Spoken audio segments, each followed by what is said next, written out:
Saudara Muhammad.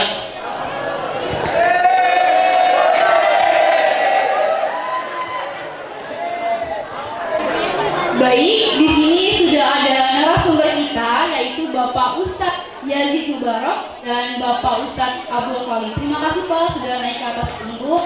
Jadi kita ada beberapa pertanyaan, yaitu sebanyak 10 pertanyaan di mana ini terkait tentang Isra Mi'raj. Oke Pak, karena ini pertanyaan pertama ya, jadi ini mungkin mengandung makna ataupun pengertian dari Isra Mi'raj itu sendiri. Jadi apa makna Isra Mi'raj dan bagaimana latar belakang serta tujuannya Pak? Mungkin Bapak Khalid bisa menjawab. Apa latar belakang terjadinya peristiwa Isra Mi'raj itu? Yang pertama, ini kan ada dua kata, ada Isra, ada Mi'raj. Isra itu adalah perjalanan Nabi Shallallahu Alaihi Wasallam dari kota Mekah ke Palestina. Sementara Mi'raj itu adalah perjalanan Nabi Muhammad SAW dari Palestina ke Sidratul Muntaha, ke langit. Di atas langit ketujuh nanti ada Sidratul Muntaha. Nanti kita jelaskan, mungkin ada pertanyaan berikutnya. Isra Mi'raj itu terjadi ketika Rasul SAW itu dalam kondisi yang sangat sedih, dalam kondisi hatinya sempit. Makanya disebutkan Al-Quran itu, sesungguhnya kami mengetahui wahai Muhammad, hatimu itu sangat sempit. Kenapa sangat sempit? Kalau kita bayangkan gini, kalau dalam kehidupan kita bayangin aja dulu, bayangin, dan itu pasti akan terjadi. Entah kita dulu atau orang yang kita sayangi meninggal dunia. Misalnya ada orang yang paling kita sayangi, siapa kita bayangin sekarang, itu meninggal. Bukan hanya satu tapi dua. Yang pertama adalah pamannya Abu Thalib, dan yang kedua 2 bulan kemudian istrinya Khadijah radhiyallahu anha. Dan kita gini, ngebayanginnya nggak bisa dari sudut pandang kita orang biasa. Kita kan kalau kehilangan seseorang yang berharga bagi hidup kita, mungkin kayak biasa aja ya, mungkin sedih habis itu lupa. Tapi Nabi kehilangan pamannya ini bukan hanya sekedar sebatas paman, tapi juga sebagai pelindungnya di kota Mekah. Jadi gini, di bangsa Quraisy itu terkenal dengan kesukuannya. Jadi misalnya Bapak sama Pak Yazid ini satu suku nih. Mbak Yazid itu disenggol, itu bisa satu kabilah yang datang nyerang orang yang menyenggol Pak Yazid. Bapak bersama satu pasukan di keluarga besar itu akan ngebela mati-matian. Jadi ngebelanya bukan landasan agama, landasannya kesukuan. Makanya di masyarakat Arab itu biasa sesuatu itu misalnya terjadi senggol-senggolan langsung turun perang antara dua kabilah. Jadi Nabi di kota Mekah itu ada istilah yang disebut namanya perlindungan, jiwar namanya. Perlindungan itu artinya kalau ada seorang tokoh yang sangat terkenal di bangsa Quraisy kemudian ngasih perlindungan kepada seseorang, maka seseorang itu nggak boleh diganggu gugat. Nah, Nabi Muhammad SAW itu dilindungi oleh Abu Thalib, pamannya, sehingga Nabi berdakwah itu nggak bisa disentuh sama orang Mekah itu. Kenapa? Karena di bawah perlindungannya Abu Thalib. Makanya ketika Abu Thalib wafat, di sanalah mulai derita yang dialami Nabi. Udah main kontak fisik nih orang Quraisy. Jadi yang tadinya hanya ngejek-ngejek doang, begitu Abu Thalib wafat, pelindungnya wafat, akhirnya Nabi Muhammad SAW waktu itu mulai dilempari tai gitu ya, disakiti, sampai beliau nggak tahan lagi di bangsa Quraisy, udah nggak kondusif, berangkat ke kota Taif namanya, 60 mil dari kota Mekah, jalan kaki. Nah, peristiwa di sini. Ketika sampai di kota Taif, pengen dakwah nih Nabi Muhammad SAW, tapi ternyata orang Taif gak beda jauh sama bangsa Quraisy. Bahkan Nabi Muhammad SAW itu sampai mendapat penderitaan yang lebih besar di Taif. Sama orang pimpinan-pimpinan Taif ini dikerahkan anak-anak mudanya itu untuk melempar Rasul SAW sampai berdarah. Rasul itu beberapa bagian. Dalam beberapa ayat itu Rasul sampai nahan darahnya pakai tangannya supaya nggak jatuh ke bumi. Karena kata Rasul, umpamanya ada darah Nabi, darah Muhammad SAW itu jatuh ke bumi, bisa dibalikkan itu kota Taif langsung. Nah akhirnya Rasul istirahat di pohon kurma. Ini kita cerita cepat aja. Lalu istirahat di pohon kurma, kemudian diutus malaikat Jibril bersama dua malaikat penjaga dua gunung.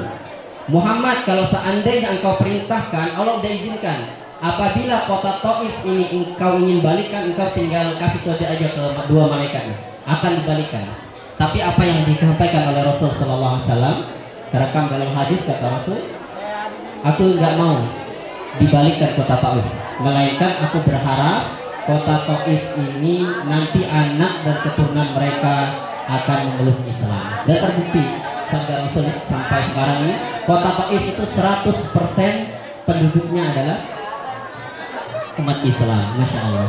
Nah di sini dalam kondisi yang sangat sedih ini, ada saya cerita nanti datang utusan-utusan jin masuk Islam gara-gara ngedengerin Rasul Shallallahu Alaihi Wasallam itu apa namanya baca Quran sampai seterusnya. Akhirnya setelah dari Taif, Rasul karena diusir dari Taif balik lagi ke kota Mekah, tapi nggak bisa masuk kota Mekah karena apa? Karena beliau nggak punya perlindungan. Akhirnya Rasul Sallallahu Alaihi Wasallam ngontek teman lamanya, masih kafir juga, namanya adalah Mut'im bin Adi. Setelah ngontek, akhirnya kata Mut'im bin Adi, saya akan menjadi jaminan kamu, wahai Muhammad. Di Mut'im bin Adi bawa pasukan yang besar di kota Mekah di sekeliling Ka'bah, diperintahkan Rasul Sallallahu Alaihi Wasallam untuk masuk kota Mekah. Masuk kota Mekah, akhirnya Rasul sholat 2 rakaat di Ka'bah sampai akhirnya Rasul beristirahat. Dan saat itulah Rasul Shallallahu Alaihi Wasallam dalam kondisi capek sedang tertidur, tiba-tiba malaikat Jibril turun. Kata malaikat Jibril, "Kum ya Rasulullah, ya Muhammad, bangunlah wahai Muhammad." Gimana cerita selanjutnya? Nantikan episode berikutnya. Kalau kita melihat secara bahasa atau secara sederhana, Isra itu adalah perjalanan di malam hari. Kemudian Mi'raj itu adalah pengangkatan ruh. Kalau hanya bahasa Mi'raj adalah pengangkatan ruh, maka nabi-nabi sebelum Muhammad juga pernah melakukan Mi'raj. Bahkan Nabi Adam yang terkenal turun ke bumi, ternyata Nabi Adam ketika dipindahkan dari Allah ke surga, dari surga ke bumi, ternyata tidak turun, teman-teman. Nabi Adam itu ternyata di-mi'rajkan oleh Allah. Karena surga ini tidak ada posisi di atas atau di bawah. Jadi bisa jadi memang surga ini ya, karena memang tidak ada posisi di atas di bawah, maka ketika keluar dari surga, Nabi Adam kemudian di-mi'rajkan oleh Allah. Satu Adam. Kemudian Nabi yang terkenal masuk perut ikan siapa? Nabi Yunus. Nabi Yunus pun ditolong oleh Allah setelah sekian puluh hari di dalam perut ikan. Nabi di-mi'rajkan. Bedanya Nabi Yunus dengan Nabi Adam itu di doanya. Kalau Nabi Adam itu berdoa, Rabbana dzalamna anfusana wa illam taghfir lana wa tarhamna lanakunanna minal khasirin. Itu doa Nabi Adam ketika di-mi'rajkan dari surga menuju ke bumi. Beliau merasa bersalah. Tapi kalau Nabi Yunus di-mi'rajkan, doanya hampir sama, tetapi diawali dengan La ilaha illa anta subhanaka inni kuntu minadz zalimin. Sama-sama ngaku salah. Jadi kalau kita mau ikut diangkat ruhnya dengan sholat kita, kok kita selama ini sholat kok biasa-biasa aja, nggak merasa dekat sama Allah, nggak merasa diangkat, berarti kita belum merasa salah ketika sholat. Nabi Adam dosanya cuma satu, diusir dari surga. Kita tiap hari berdosa pengen masuk surga, kan nggak masuk akal. Punya orang dalam juga enggak.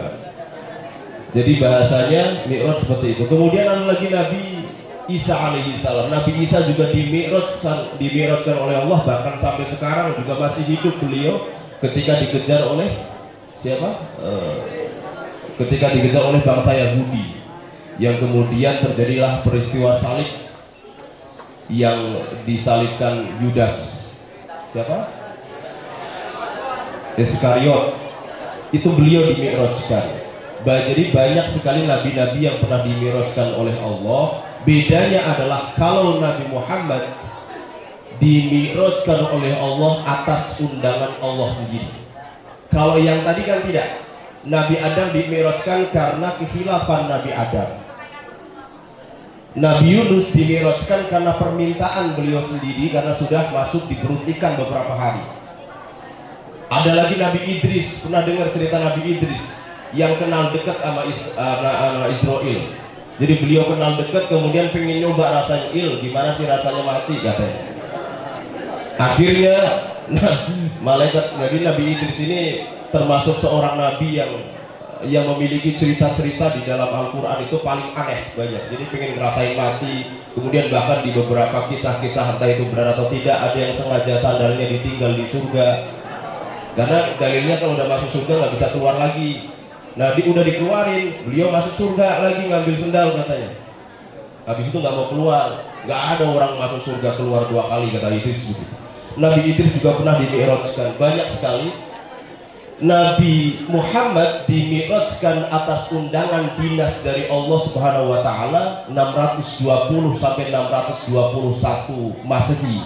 Beliau ditinggalkan oleh tadi 2 orang yang dia cintai. Pertama ditinggal pamannya, kemudian ditinggalkan istrinya Khadijah. Nangis Nabi Muhammad, sempat mengeluh, ya Allah, saya sebenarnya nabi beneran apa kagak? Sebab perjuangannya itu nggak pernah selesai kesulitannya. Maka kemudian Allah mengutus Jibril, kekasihku sedang galau, maka angkatlah dia, diajaklah peristiwa rihlah, namanya Isra Mi'raj. Bedanya lagi, selain istimewa Nabi Muhammad diundang oleh Allah, beliau tidak hanya ruh yang diangkat, tapi jasadnya juga diangkat. Mana buktinya, mana dalilnya? Kalau Nabi Muhammad Mi'raj tanpa jasad, tidak mungkin Abu Jahal, Abu Lahab tidak percaya. Abu Jahal, Abu Lahab adalah orang yang pertama menyangkal, tidak percaya. Kalau hanya mimpi bisa dia semuanya percaya. Kalian percaya kalau saya semalam mimpi jadi Superman? Percaya, karena mimpi. Tapi kalau saya beneran, astaga, saya sebenarnya Ultraman, emang percaya dia? Nggak bisa. Jadi Nabi Muhammad, beliau jasadnya, ruhnya diangkat, itu benar-benar nyata sehingga Abu Jahal, Abu Lahab pun tidak percaya. Ini istimewanya dibandingkan dengan Mi'raj Rasul yang lain. Nah Pak, saya ingin bertanya lagi nih Pak, apakah sebelum Isra Mi'raj itu berlangsung, apakah benar dadanya Nabi Muhammad ini dibelah oleh malaikat Jibril? Mungkin Bapak Khalid bisa menjawab Pak. Baik, kita lanjutkan ceritanya. Apakah benar dada Nabi Muhammad SAW dibelah ketika akan melaksanakan peristiwa Isra Mi'raj? Para ulama berbeda pendapat tentang berapa kali jumlah dadanya Nabi itu dibelah. Ada yang berpendapat 2 kali. Yang pertama adalah ketika Rasul SAW berusia 4 tahun. Jadi Nabi itu usia 4 tahun, kemudian disusui di sebuah perkampungan namanya Kampung Bani Sa'adah. Jadi dulu kami punya komunitas sirah di Bandung, itu namanya komunitas Pemuda Al-Fatih. Salah satunya adalah pembahasan tentang sirah Nabi Muhammad SAW. Enggak hanya sirah, tapi juga fikih sirah. Kan beda ya? Kalau sirah itu berbicara tentang kisah nabinya, kalau fikih sirah itu berbicara tentang makna apa yang terdapat dalam setiap peristiwa yang dialami oleh Nabi Muhammad SAW. Jadi Nabi itu di usia beliau ketika masih masa-masa menyusui, itu diasingkan ke sebuah perkampungan yang udaranya sejuk, bagus, kondisi masyarakatnya bahasanya masih fasih, dan itu namanya adalah Kampung Bani Sa'adah. Jadi kami dulu dapat tugas ketika setelah selesai pembahasan tentang kenapa Rasul ini diasuh di Kampung Bani Sa'adah, itu kita ditugaskan untuk membuat proyek penitipan anak namanya. Jadi memang sunnahnya begitu ya. Sunnahnya itu anak-anak yang masih bayi, masih kecil, harusnya idealnya jangan ditinggal di perkotaan. Kenapa perkotaan? Karena lingkungan perkotaan itu nggak kondusif untuk pendidikan anak. Makanya sampai dengan usia Nabi itu balita, Nabi itu diasingkan ke sebuah tempat yang udaranya bagus, bahasanya terjaga, akhlaknya masih mulia. Makanya dari kecil itu Rasul SAW itu akhlaknya sudah terjaga. Maka di usia 4 tahun Rasul itu dibelah dadanya. Ada yang berpendapat 2 kali, ada yang berpendapat 3, ada yang berpendapat 4. Saya sebutkan saja kapan saja, 4 ya.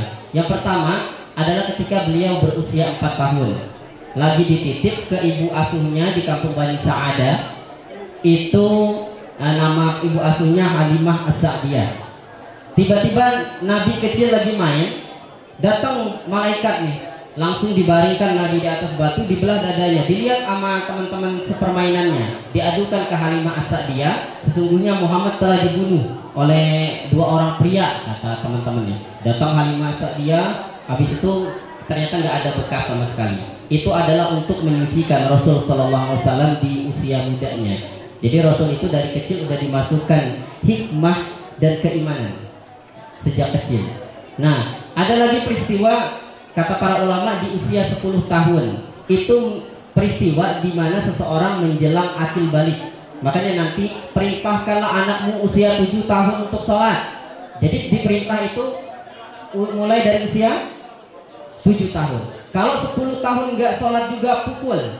Tapi pukulnya bukan pukul kepala gitu ya, enggak. Pukulnya itu adalah pukulan yang nggak menyakitkan.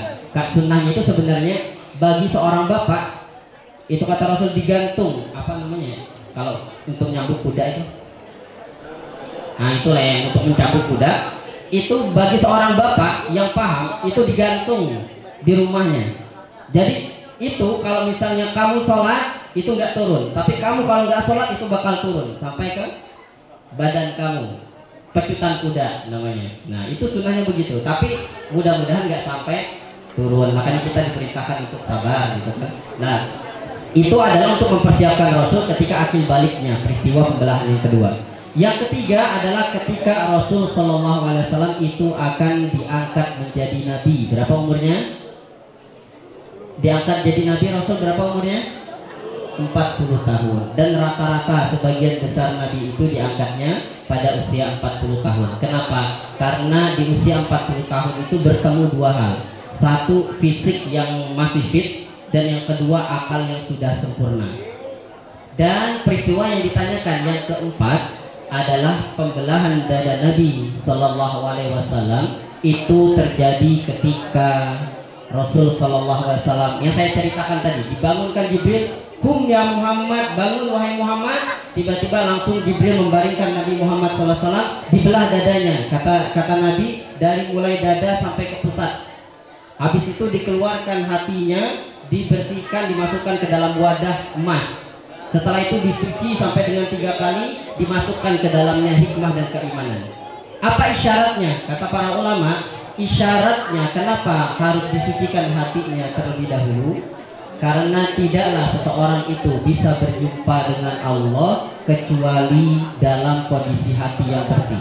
Tidaklah seseorang itu bisa masuk ke dalam surga kecuali hatinya bersih. Hati bersih itu gimana?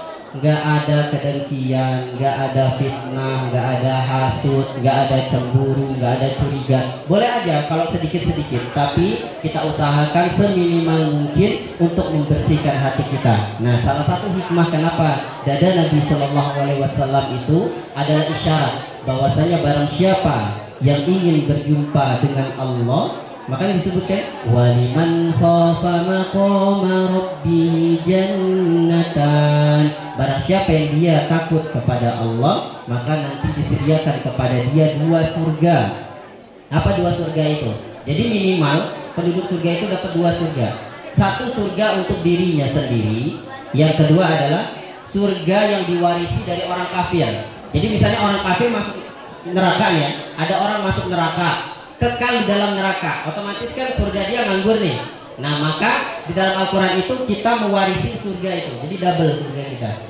Jadi ente yang mau masuk neraka, nah buat aneh surganya, kayak gitu. Jadi itulah tujuan di antara pembelahan dada Nabi Muhammad SAW, dan itu adalah real, nyata, bukan hanya sekedar kisah-kisah saja. Jadi begitu. Oke, baik Pak Khalid, terima kasih. Ini adalah sesuatu yang luar biasa ya, karena tadi dadanya di bawah tapi tidak ada bekasnya ya Pak. Benar. Oke. Pertanyaan selanjutnya nih Pak, mengapa sih Isra Mi'raj ini dilaksanakan di malam hari Pak? Mungkin Pak Yazid bisa menjawab. Iya juga ya.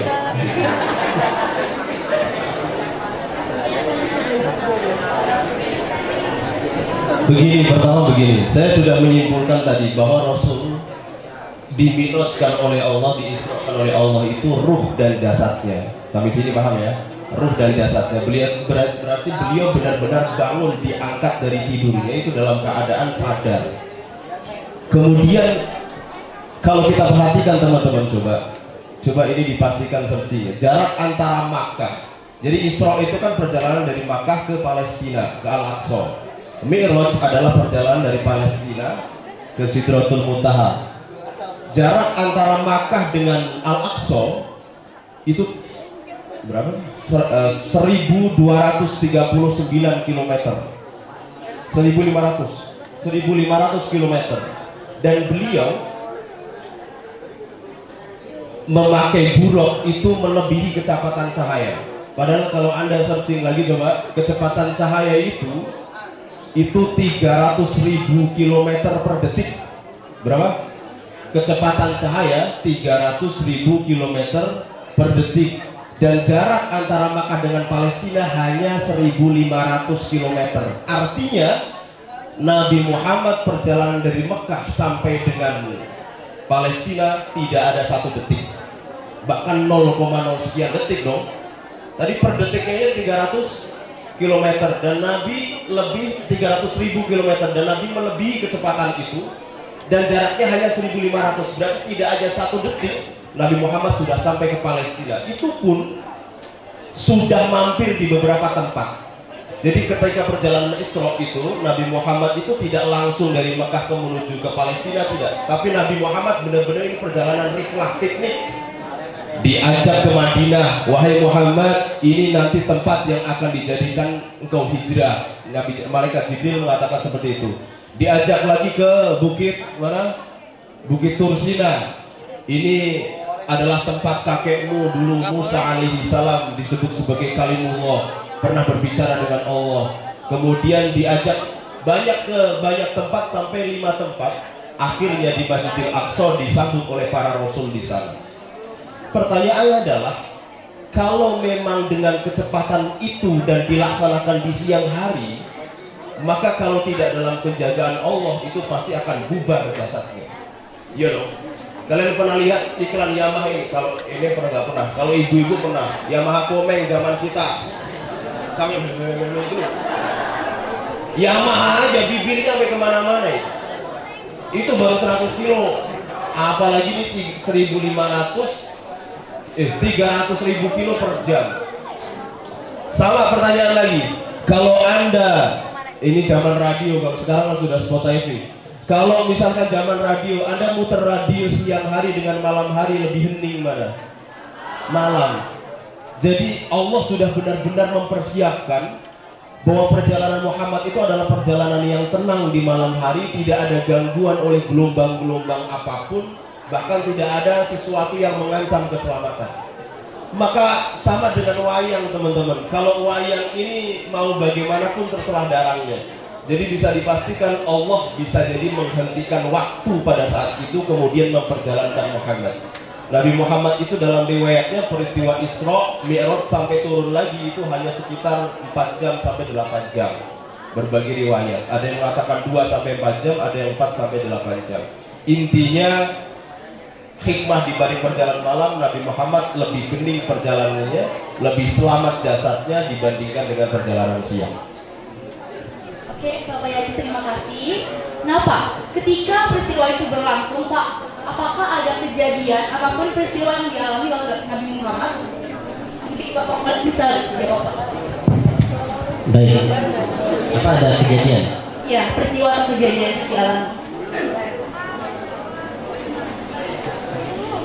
Jadi Rasul Shallallahu Alaihi Wasallam, sahabat-sahabat semua, itu melakukan 2 peristiwa Isra dan Mi'raj. Peristiwa pertama disebut Isra, sebagaimana sudah dijelaskan, adalah perjalanan Nabi Muhammad Shallallahu Alaihi Wasallam dalam waktu, kata Pak Yazid tadi, 0,0 sekian detik sampai dengan Palestina.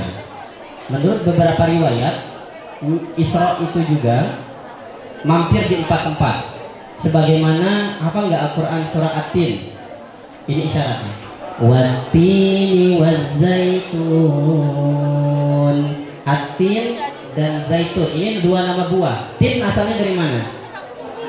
Dari Irak, tempat lahirnya Nabi Ibrahim alaihissalam. Waz-zaitun, zaitun dari mana? dari negeri Syam. Banyak nabi lahir di sini, termasuk nanti ada Nabi Yakub, ada Nabi Ishak, Nabi Isa juga lahirnya di negeri Syam ini, Palestina negeri Syam itu. Watin itu dari negeri Irak, Wazaitun dari negeri Syam, Waturisin di mana Bukit Tur? Di mana?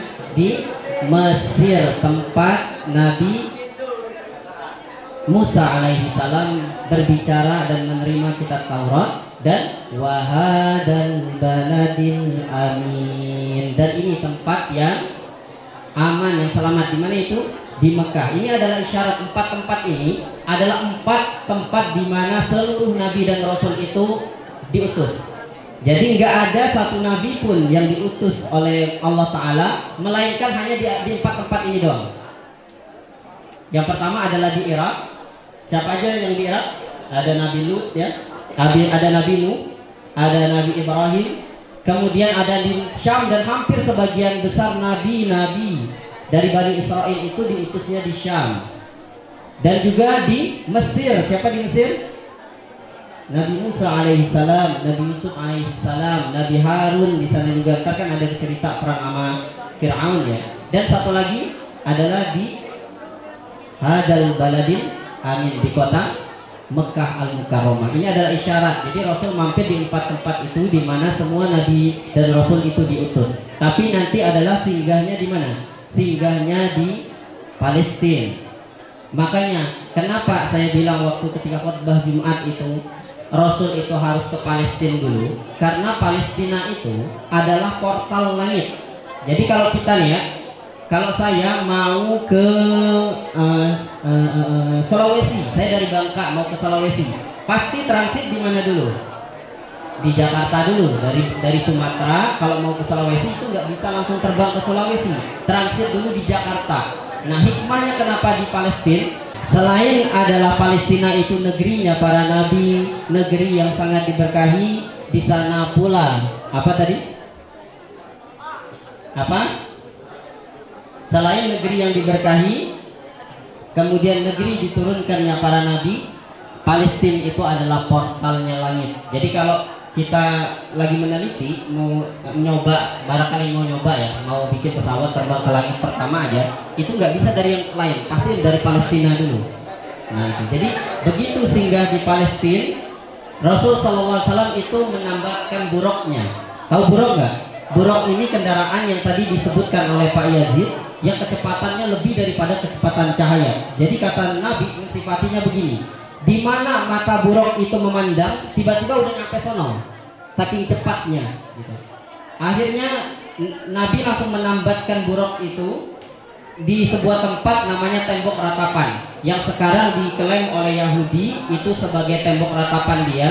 Jadi Yahudi itu berkeyakinan kalau dia nangis-nangis di tembok ratapan di Palestina itu dosa-dosanya diampuni. Padahal itu adalah tempat Rasul mengikat buruknya. Kata para ulama di sini ada hikmah juga yang bisa kita ambil. Apa hikmahnya?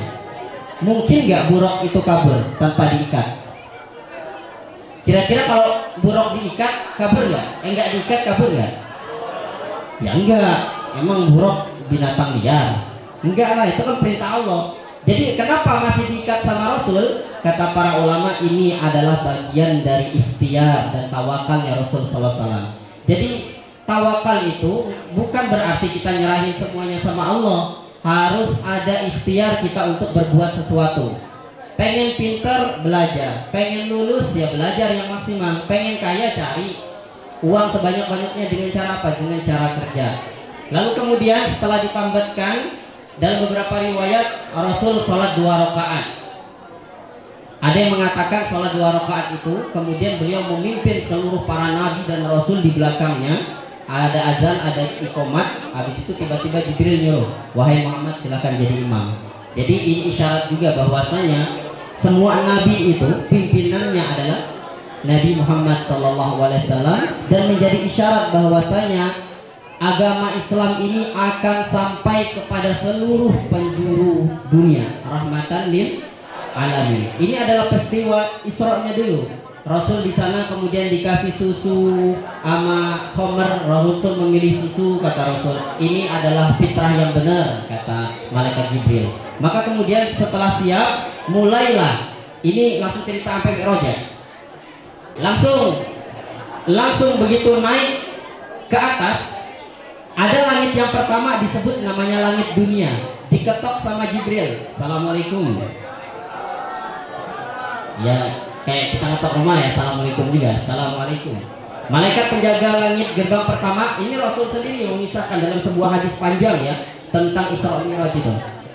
Langsung dibuka, siapakah engkau? Saya Jibril. Lalu kemudian dibilang, siapakah yang bersama engkau? Muhammad sallallahu alaihi wasallam. Apakah beliau telah diutus? Ya, katanya. Akhirnya dipersilakan masuk. Di langit pertama Rasul sallallahu alaihi wasallam bertemu dengan siapa?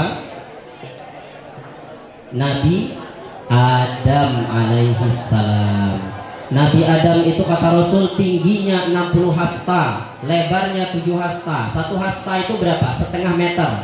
Jadi kalau 60 hasta berapa meter tinggi Nabi Adam? Tingginya 30 meter. Jadi kamu bayangin ya, gedung sekolah kita ini kayaknya nggak nyampe 10 meter lantai 3-nya. Itu dia tingginya Nabi Adam 30 meter. Kalau kita konversikan seperti Bapak ini sama tikus. Nah, makanya kalau kita hidup di zaman Nabi Adam, itu bahaya. Ini siapa yang kecil, boneka diambil gitu ya, bahaya. Tapi enggak, kalau kita hidup zaman Nabi Adam ya tinggi kita juga segitu. Makanya jangan kamu bayangkan dinosaurus itu, kalau kita hidup zaman dinosaurus itu kita diinjak-injak sama dinosaurus. Enggak. Dinosaurus itu kalau dibandingkan sama tinggi Nabi Adam seperti kita dengan ayam. Itu udah Brontosaurus yang paling gede. Jadi jangan kamu bayangkan, kalau hidup di zaman dino gitu ya diinjak-injak lah. Nanti Nabi Muhammad SAW bertemu dengan banyak nabi. Nabi Adam di langit pertama, kemudian di langit kedua ketok lagi pintu, ada Nabi Isa alaihissalam dan Nabi Yahya. Ini sepupuan barengan ya, mereka hidup di zaman yang sama. Nabi Isa, Nabi Yahya. Di langit ketiga ketemu Nabi siapa? Nabi Yusuf alaihissalam. Di langit keempat bertemu dengan Nabi siapa disebutkan Pak Yazid tadi? Nabi Idris. Nabi Idris disebutkan sekali aja namanya di dalam Al-Quran surah Maryam. Wal kurfil kitabi Idris. Wahai Muhammad, ceritakan tentang kisah Idris. Innahu kana siddiqan nabiyya. Dia adalah seorang yang sangat siddiq. Nanti kita jelaskan mudah-mudahan tentang apa ini siddiq, dan juga seorang nabi. Wa rafa'nahu makanan 'aliyya. Dan dia kami angkat ke langit yang keempat. Jadi dia nanti posisinya meninggal di langit keempat. Benar kata Pak Yazid tadi, dia soulmate sama malaikat Israel. Jadi kata Idris, wahai Jibril, pertemukan aku dengan malaikat Israel. Saya pengen ngobrol nih tadi tentang kematian lah gitu. Akhirnya diizinkan Allah, diangkatlah Idris itu ke langit. Sampai di langit keempat tiba-tiba ketemu Israel. Kok tumben bisa ketemu sama malaikat Israel? Ente ngapain di sini? Nah, saya bingung juga nih kata malaikat Israel. Karena saya diperintahkan untuk mencabut nyawa manusia di langit keempat. Saya mikir juga, siapa nih yang mau naik ke langit keempat? Kan gak mungkin ya, ada manusia naik ke langit keempat. Ternyata Nabi Idris yang naik ke langit keempat. Pas ajalnya tiba, ternyata Idris lah yang dicabut nyawanya di langit keempat. Makanya kematian itu gak bisa diundur dan tidak bisa dimajukan walaupun hanya sedetik saja. Di langit kelima nanti dia berjumpa dengan siapa? Habis Idris, Nabi Harun alaihissalam, saudaranya Musa. Di langit keenam ketemu sama saudaranya juga Musa. Dan di langit yang ketujuh adalah bertemu dengan Nabi Ibrahim alaihissalam.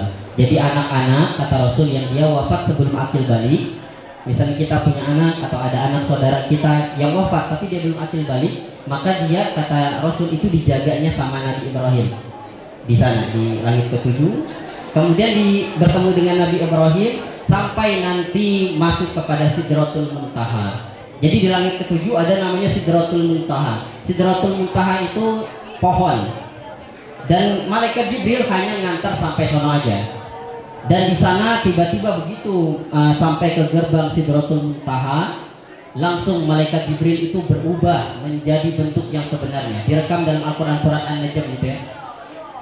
Walaqad ra'ahu nazlatan ukhra, dan Jibril menampakkan wujudnya dalam wujud yang sebenarnya. Besar malaikat Jibril itu, teman-teman.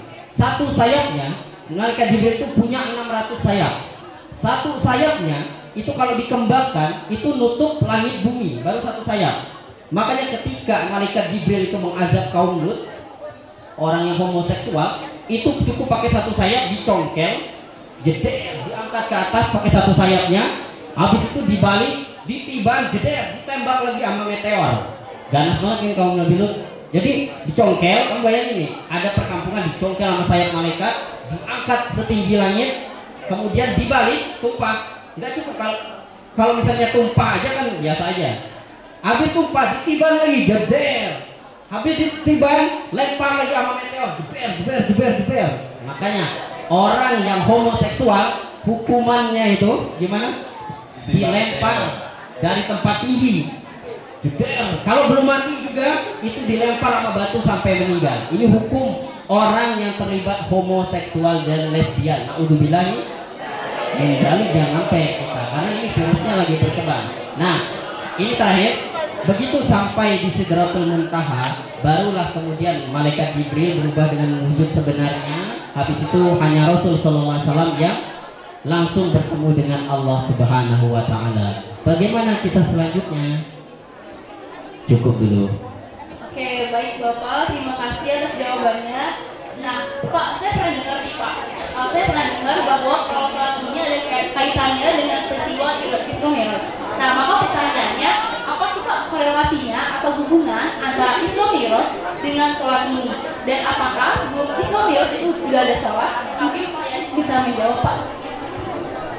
Pertama, Isra Mi'raj itu adalah peristiwa di mana Nabi mendapatkan beban taklif atau pembebanan syariat berupa diwajibkannya sholat kepada kita. Apakah sebelum Nabi Muhammad Isra dan Mi'raj sudah ada sholat? Sudah. Mana dalilnya? Ya ayyuhal muzammil qumil laila illa qalila. Wahai orang-orang yang berselimut, bangunlah dari tidurmu dan laksanakanlah sholat di malam hari walau sedikit. Ayat ini turun jauh sebelum peristiwa Isra dan Mi'raj. Berarti sudah ada sholat belum? Sudah. Kalau Nabi Muhammad sholat, apakah sebelum Nabi Muhammad sudah ada sholat? Sudah. Apakah Nabi Adam sholat? Sholat. Mana dalilnya? Asy-Syaukani dalam tafsirnya Fathul Qadir menukilkan sebuah hadis marfu'. Lamma ahbatallahu Adam ilal ard faqama wajhul Ka'bah. Ketika Nabi Adam diturunkan dari surga ke bumi, kemudian faqama wajhul Ka'bah, Nabi Adam dihadapkan wajahnya itu ke depan Ka'bah. Berarti Ka'bah sudah ada sebelum Nabi Adam turun. Fasholla rokaatain, kemudian Nabi Adam sholat 2 rakaat. Berarti sudah ada sholat. Apakah Nabi Ibrahim sholat? Sholat. Bapak monoteis, bapak yang mengenalkan kita kepada agama tauhid. Mana dalilnya? Rabbi inni askantu min dzurriyyati biwadin ghairi dzi zar'in inda baitikal muharram. Ketika Nabi Ibrahim alaihi salam diminta untuk mengevakuasi istri dan anaknya. Siapa istri dan anaknya yang minta dievakuasi? Nabi Ismail dan Siti Hajar dari Palestina menuju ke sebuah tempat yang entah berantah. Tidak ada air, tidak ada apa-apa. Tetapi kemudian Nabi Ibrahim berdoa kepada Allah, ya Allah, aku tempatkan anak dan istriku di tempat yang tidak ada air, bahkan tidak ada binatang yang melata karena tidak ada sumber kehidupan di sana. Rabbana liyuqimus shalah. Aku tempatkan anak istriku di dekat Baitul Haram agar aku punya keluarga yang akan selalu ingat akan sholat. Berarti sudah ada sholat sejak Nabi Ibrahim. Artinya semua Nabi sholat, teman-teman, tetapi baru diwajibkan setelah peristiwa Isra dan Mi'raj. Sholatnya pun beda-beda. Nabi Muhammad ketika sebelum menjadi Nabi, beliau melakukan kholwat atau bertapa di sebuah gua, namanya gua apa? Selama berapa tahun? Selama 15 tahun lamanya. Ngapain beliau di dalam? berzikir, sholat, sujud, macam-macam, meskipun sholatnya belum diwajibkan saat itu. Baru diwajibkan termasuk bagaimana tata caranya di dalam sholat, rukunnya bagaimana, itu semua diajarkan oleh malaikat Jibril setelah peristiwa Isra dan Mi'raj. Itu doang. Oke Bapak, terima kasih. Nah Pak, tadi kan ada hubungannya sama sholat nih Pak. Apakah ketika Isra Mi'raj ini kita dibebankan untuk sholat sebanyak 50 waktu Pak? Itu gimana Pak kisahnya? Walid mungkin bisa menjawab Pak. Setelah Rasul Shallallahu Alaihi Wasallam bertemu dengan Ibrahim di langit ketujuh, di mana Ibrahim itu bersandar di Baitul Ma'mur. Ada yang tahu Baitul Ma'mur itu apa enggak? Ada di Al-Quran surah At-Tur itu. Wal Baitul Ma'mur, dan Allah bersumpah dalam Baitul Ma'mur. Baitul Ma'mur itu nama Ka'bah yang paling lengkap. Jadi di bumi ada namanya Ka'bah Al-Mukarramah itu, di Mekah Al-Mukarramah. Pas di atasnya di langit ketujuh itu juga bertepatan di atas Ka'bah itu ada Ka'bahnya para malaikat. Jadi malaikat itu juga tawaf juga di atasnya Ka'bah kita, tapi di langit ketujuh. Kata Rasul sallallahu alaihi wasallam, setiap hari itu ada 70.000 malaikat yang tawaf di Ka'bah, sholat di sana. Setiap masuk ke Baitul Ma'mur itu nggak pernah pulang lagi, setiap hari.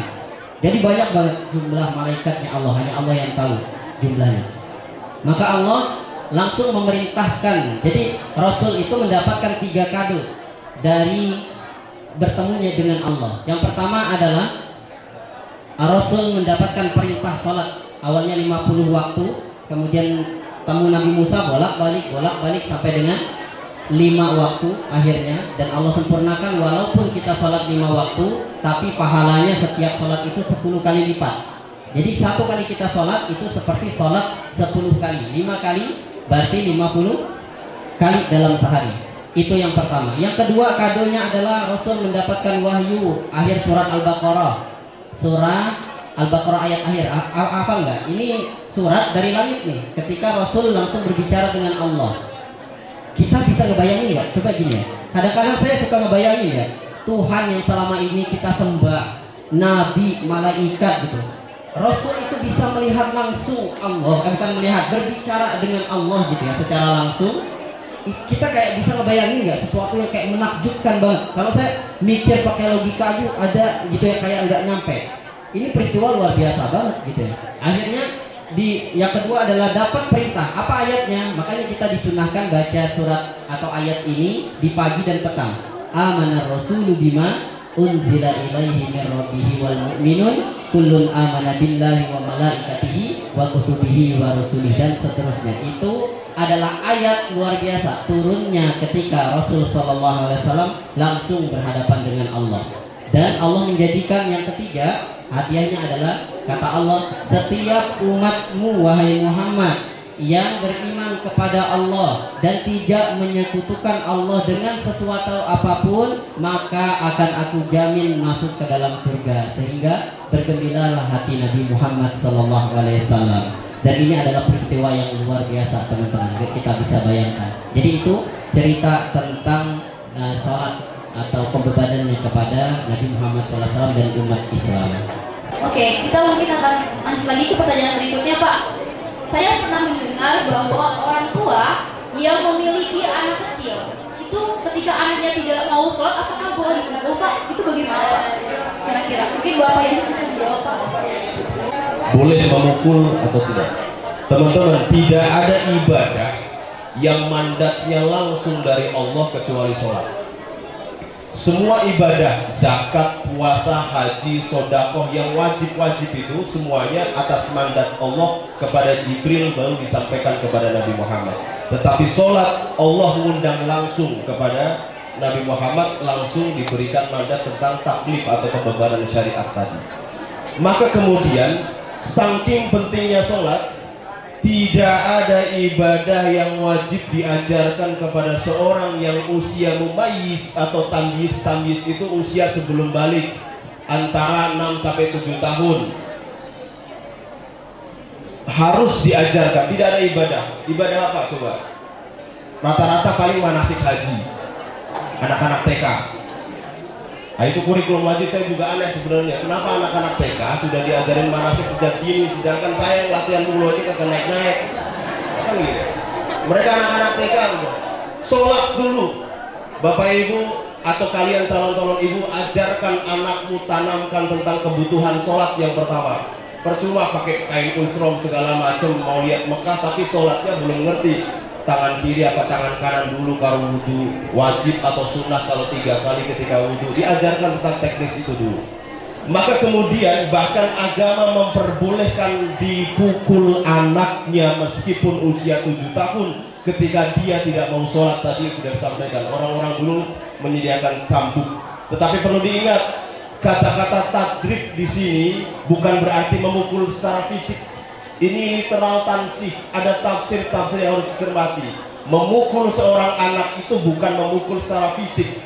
Andaikan memukul secara fisik, maka ada aturannya.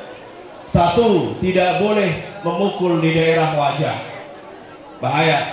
Apalagi udah agak penyok, dipenyokin lagi. Yang kedua, pukulannya tidak boleh meninggalkan bekas atau luka. Nggak boleh.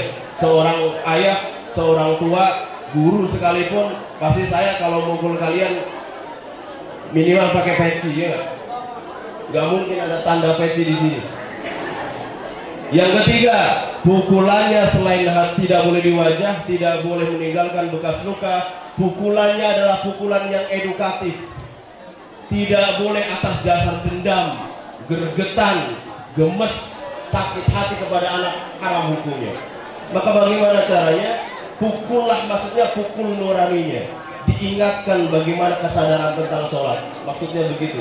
Jadi bukan berarti punya anak 7 tahun gak mau sholat, wah habis. Tapi demi Allah saya dulu juga pernah merasakan itu ketika, tapi bukan usia balik.